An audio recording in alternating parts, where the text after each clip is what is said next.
सैराट सिनेमातील आर्ची आणि परशाचा शेवट हा थरकाप उडवून देणारा होता। आर्चीच्या भावाने भेटायला येण्याच्या बहाण्याने दोघांचा निर्गुण खून केला होता।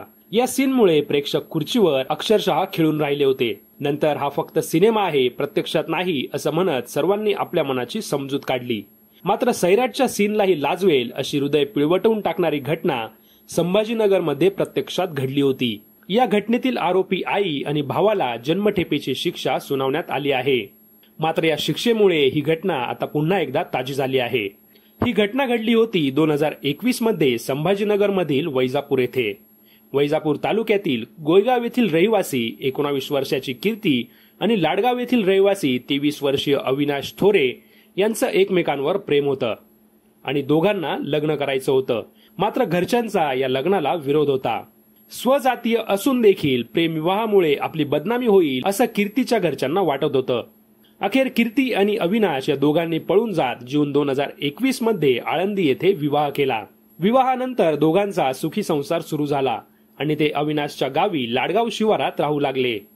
मात्र मुलीने आपल्या मर्जीविरुद्ध प्रेमविवाह केला याचा राग कीर्तीच्या आईच्या डोक्यात होता आणि त्यामुळेच कीर्तीची आई आणि भावाने तिचा काटा काढायचं ठरवलं होतं आणि त्याप्रमाणे त्यांनी कट रचला। 5 डिसेंबर 2021 म्हणजे लग्नाच्या 6 महिन्यानंतर कीर्तीची आई आणि भाऊ तिला भेटायला लाडगाव येथे आला। यावेळी कीर्ती शेतामध्ये काम करत होती तर अविनाश तब्येत खराब असल्याने बाजूच्या रूम मध्ये झोपलेला होता। आई आणि भावाला बघून कीर्तीला अतिशय आनंद झाला आणि ती शेतातून घरी आली। दोघांना भेटल्यानंतर कीर्ती चहा करण्यासाठी किचन मध्ये गेली।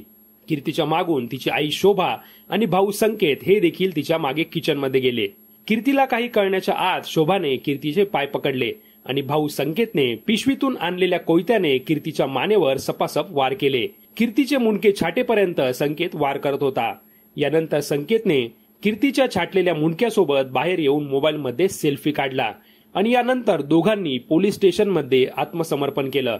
बाजूच्या रूम मध्ये झोपलेल्या अविनाशला डब्बा पडण्याचा आवाज आल्यावर ही घटना समजली। या आधीही कीर्तीची आई तिला भेटायला आली होती आणि त्यावेळी गोड गोड बोलून मी वडिलांना समजावते म्हणून निघून गेली होती।